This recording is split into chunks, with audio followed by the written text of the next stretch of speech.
আসসালামু আলাইকুম। আজ আমরা ছুটে চলব পৃথিবী থেকে বহু বহু দূর। তবে আপনার সাথে আছেন তো? আমরা যে পৃথিবীকে বিশাল মনে করতাম, বিজ্ঞানের অগ্রগতির সাথে সাথে মহাজগতে এই পৃথিবীটা কতই না ক্ষুদ্র তা আমরা নিজ চোখেই দেখতে পারবো। আপনারা যারা শহরে থাকেন রাতের আকাশে কিছু তারা দেখতে পান, আবার যারা গ্রামে থাকেন তারা হয়তো আরও বেশি তারা দেখতে পান।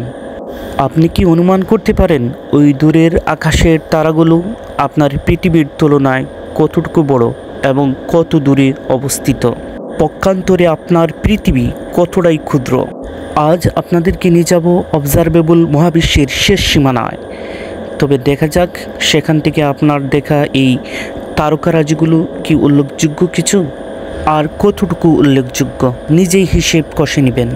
তবে চলুন, আমরা যখন পৃথিবী থেকে 12 কিলোমিটার দূরে সরে যাব তখন শেষ হয়ে যাচ্ছে আমাদের টপোস্ফিয়ার, আর এখানেই আমাদের বায়ুমণ্ডলের পুরো 80% ভর উপস্থিত। আর এর উপর দিয়েই পৃথিবীর প্রায় বেশিরভাগ প্লেন উড়ে থাকে। তারপরও যখন আমরা 50 কিলোমিটার পথ অতিক্রম করব তখন শেষ হয়ে যাবে স্ট্র্যাটোস্ফিয়ার, আর এখানেই উপস্থিত থাকে ওজোন লেয়ার, যা পৃথিবীকে আল্ট্রাভায়োলেট রশ্মি থেকে বাঁচিয়ে থাকে।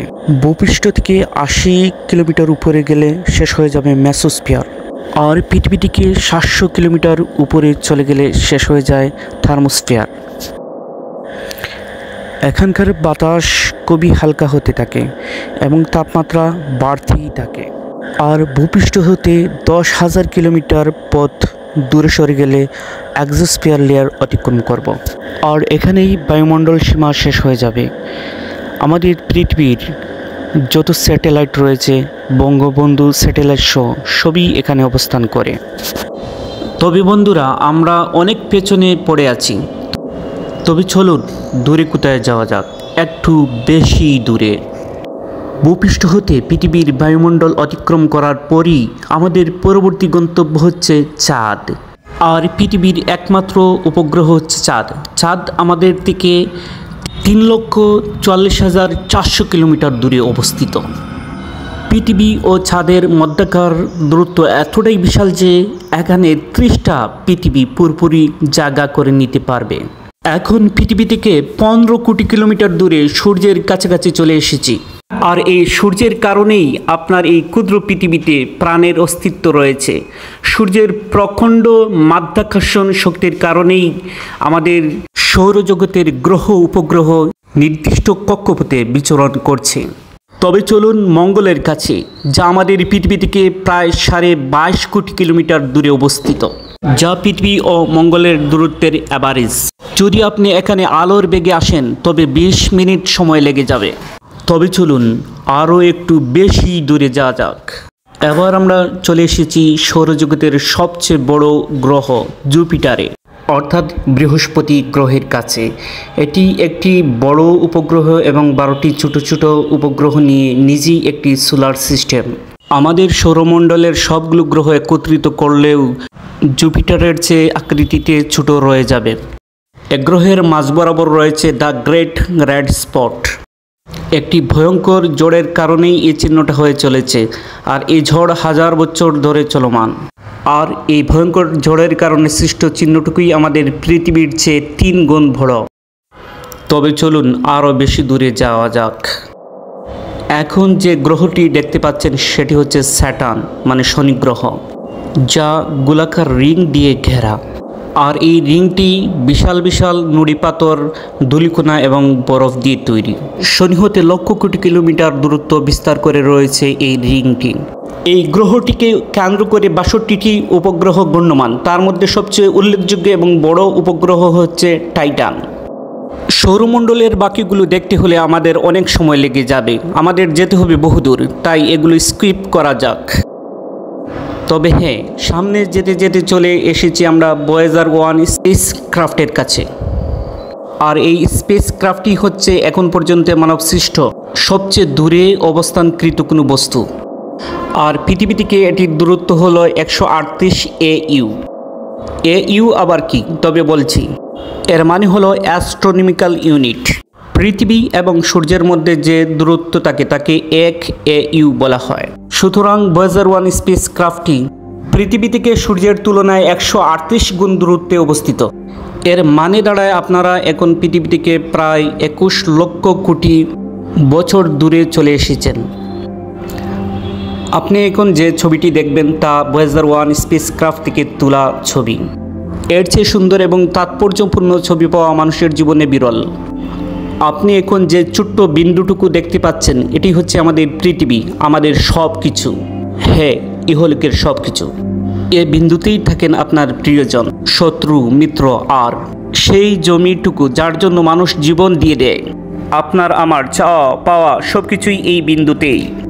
অথচ আপনার পৃথিবীটাই সৌরজগতের ক্ষুদ্র একটি বস্তু, আর মিল্কি ওয়ে গ্যালাক্সিতে পৃথিবী হচ্ছে সেই পরিমাণ। পৃথিবীর সাথে পৃথিবীর ধুলোকণা তুলনা করলে যা হয় তাই। অবজারভেবল ইউনিভার্সে পৃথিবী কিছুই না। বলছিলাম ভয়েজার 1 স্পেস ক্রাফটটি প্রতি সেকেন্ডে 17,000 কিলোমিটার স্পিডে ছুটে চলছে। আমরা আরও সামনে এগোলে চলে যাব ইন্টারস্টেলার সৌরমণ্ডলের কাছে। এখানে AU ইউনিট দিয়ে দূরত্ব মাপা কঠিন, একটু বড় পরিমাপকের প্রয়োজন। চলুন দূরত্ব পরিমাপে লাইট ইয়ার্স ব্যবহার করি। আলোর 1 বছরে অতিক্রান্ত দূরত্ব সমান 1 লাইট ইয়ার্স। আর আমরা এটা জানি যে আলো 1 সেকেন্ডে প্রায় 3 লক্ষ কিলোমিটার অতিক্রম করে। সেই হিসেবে 9.5 লক্ষ কোটি কিলোমিটার দূরত্ব সমান 1 লাইট ইয়ার্স। আমরা যেতে যেতে চলে এসেছি প্রক্সিমাস সেঞ্চুরির কাছেই, যাকে আমরা বলতে পারি সূর্যের পর সবচেয়ে নিকটতম নক্ষত্র। আর এই তারকাটি পৃথিবী থেকে 4.4 লাইট ইয়ার্স দূরে অবস্থিত। আলোর গতিতে কোনো স্পেস ক্রাফট তৈরি হলে আর এই তারকাটি জায়গায় দাঁড়িয়ে থাকলে তবে সেখানে আমাদের পৌঁছাতে 4.4 আলোকবর্ষ সময় লেগে যাবে। ভয়েজার 1 স্পেস ক্রাফটটি এখানে পৌঁছাতে 70,000 বছর সময় লেগে যাবে। কিন্তু আমরা তো ঠিকই চলে এলাম, তাই না? আমরা তো আলোর চেয়ে বেশি স্পিডে ভ্রমণ করে চলেছি। আমরা সামনে যেতে যেতে আমাদের মিল্কি ওয়ে গ্যালাক্সি থেকে বেরিয়ে যাব। আমাদের এই মিল্কি ওয়ে গ্যালাক্সি প্রায় 1 লক্ষ আলোকবর্ষ এলাকা জুড়ে বিস্তৃত। এর মানে দাঁড়ায় আপনি যদি আলোর গতিতে পুরো মিল্কি ওয়ে গ্যালাক্সি ঘুরে বেড়ান তবে 1 লক্ষ আলোকবর্ষ সময় লেগে যাবে। ভাবতে পারেন আমাদের এই মিল্কি ওয়ে গ্যালাক্সিতে সূর্যের মতো আরও 100 বিলিয়ন নক্ষত্র রয়েছে বা তার চেয়েও বেশি। বর্তমানে আমাদের পৃথিবীতে মানব সংখ্যা রয়েছে 7.6 বিলিয়ন বা 750 কোটি। এর মানে বলতে পারি আমাদের পৃথিবীর জনসংখ্যার চেয়ে প্রায় 92 গুণ বেশি গ্রহ নক্ষত্র রয়েছে এই গ্যালাক্সিতে, যেগুলোর 90%ই আমাদের পৃথিবীর চেয়ে আকারে বড়। আমরা রাতের আকাশে যে তারাগুলো দেখি তা আমাদের গ্যালাক্সির 100 ভাগের 1 ভাগেরও কম। মিল্কি ওয়ে গ্যালাক্সির এই হলুদ অংশটুকুর ভেতরেই আমাদের পৃথিবী, খুবই ক্ষুদ্র। পূর্ব থেকে গাঁথন না থাকলে এটি খুঁজে পাওয়াই অসম্ভব হতো। এখন চলে এসেছি আমরা লোকাল গ্রুপ অফ গ্যালাক্সির কাছে। এটির ভেতর প্রায় 54টি গ্যালাক্সি রয়েছে, ভাবা যায়, যার প্রতিটি আমাদের মিল্কি ওয়ে গ্যালাক্সির চেয়েও বড়। এই লোকাল গ্রুপ প্রায় 10 মিলিয়ন লাইট ইয়ার্স এলাকা জুড়ে বিস্তৃত, যা আমাদের মিল্কি ওয়ে গ্যালাক্সি থেকে 100 গুণ বেশি এলাকা জুড়ে বিস্তৃত। এবার আমরা আরো দূরে চলে যাব। তবে আমরা এবার চলে এসেছি ভার্গো সুপার ক্লাস্টারে। একটু পূর্বেই আমরা যে ক্লাস্টার অতিক্রম করেছিলাম তা ভার্গো সুপার ক্লাস্টারের ছোট্ট একটি অংশ মাত্র। এটি 110 মিলিয়ন লাইট ইয়ার্স এলাকা জুড়ে বিস্তৃত, মানে 11 কোটি আলোকবর্ষ জায়গা নিয়ে বিস্তৃত। যেখানে আগের লোকাল ক্লাস্টারের আয়তন ছিল 1 কোটি আলোকবর্ষ জায়গা জুড়ে। আমাদের বাস Milky Way galaxy Virgo super ক্লাস্টারের ছোট্ট একটি পার্ট। চলুন আরও একটু বেশি দূরে যাওয়া যাক। এবার আমরা চলে এলাম লানাইকা সুপার ক্লাস্টারে। আমাদের রেখে আসা ভার্গো সুপার ক্লাস্টার লানাইকা সুপার ক্লাস্টারের কাছে খুবই ক্ষুদ্র। আমাদের গ্যালাক্সি সহ আরও 1 লক্ষ গ্যালাক্সির সমান ভর সমান লানাইকা সুপার ক্লাস্টার। এটা 520 মিলিয়ন আলোকবর্ষ জায়গা নিয়ে বিস্তৃত, মানে এর আয়তন 52 কোটি আলোকবর্ষ সমপরিমাণ। যদিও লানাইকা সুপার ক্লাস্টার অতিক্রম করতে 52 কোটি আলোকবর্ষ সময় অতিক্রম হয়ে যায়, তারপরেও অবজারভেবল ইউনিভার্সের তুলনায় এটি খুবই ক্ষুদ্র, খুবই সামান্য, বালুর কণার চেয়েও ক্ষুদ্র।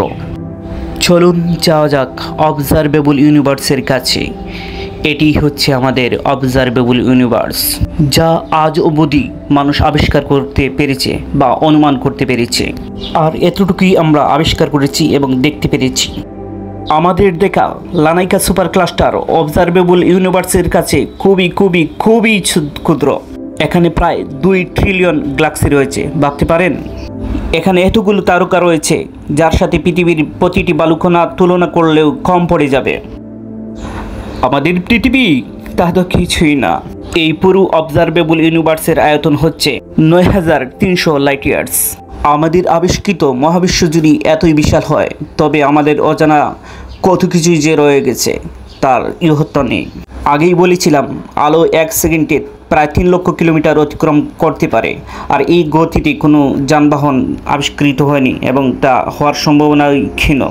তর্কের কারণেই ধরে নিলাম কোনো মানুষ আলোর বেগ প্রাপ্ত হলো, তবে এই বেগে ছুটেও অন্য কোনো গ্রহতে পৌঁছানো আদৌ সম্ভব নয়, কারণ প্রতিটি গ্যালাক্সি আলোর বেগেই ছুটছে এবং সম্প্রসারণ হচ্ছে। মহান সৃষ্টিকর্তার সৃষ্টি কতই না বিশাল, তাই না? যারা সৃষ্টিকর্তার সৃষ্টিকে বিশ্বাস করেন না তাদের বলছি, আমাদের দেখা অবজারভেবল ইউনিভার্স ছোট্ট একটি বিন্দু এই প্রকৃত মহাবিশ্বের কাছে। তার মতে আমাদের এই মহাবিশ্ব আমাদের অবজারভেবল মহাবিশ্বের চেয়ে 156 ট্রিলিয়ন গুণ বড়। আচ্ছা, আপনি কি জানেন 6 ট্রিলিয়নে কতগুলো শূন্য থাকে? 21টি শূন্য থাকে। সুতরাং এটি আমাদের আবিষ্কৃত দুনিয়ার চেয়ে 156 ট্রিলিয়ন গুণ বড়। তবে আমি মনে প্রাণে বিশ্বাস করি, আমাদের ধারণার চেয়ে এই পৃথিবী, এই দুনিয়া, এই মহাবিশ্ব অনেক অনেক অনেক গুণ বড়। আমরা যদি কোনোদিন না মরি, অমরত্ব লাভ করি, তবু এই মহাবিশ্ব দেখে শেষ করতে পারবো না। কেননা এই মহাবিশ্বের অনেক অনেক বস্তু আলোর বেগের চেয়েও বেশি গতিতে সম্প্রসারণশীল। সুতরাং এদের পেছনে আপনি ছুটে তাদের আশপাশেও যেতে পারবেন না। আমরা মহাবিশ্বের যা কিছু দেখতে পাই সব আমাদের চোখে আলো পড়ে তখনই আমরা দেখতে পাই। ট্রিলিয়ন আলোকবর্ষ দূরের কোনো বস্তুর আলো ট্রিলিয়ন আলোকবর্ষ সময় নিয়ে আমাদের চোখে পৌঁছায়, তখনই আমরা ওইটি দেখতে পাই। সুতরাং বুঝতেই পারতেছেন এগুলো অতীত। ব্যর্থ কণ্ঠে বলা যায়, এই জগতের সৃষ্টিকর্তা কত নাই মহান, সুদক্ষ বিচক্ষণশীল সৃষ্টিকর্তা।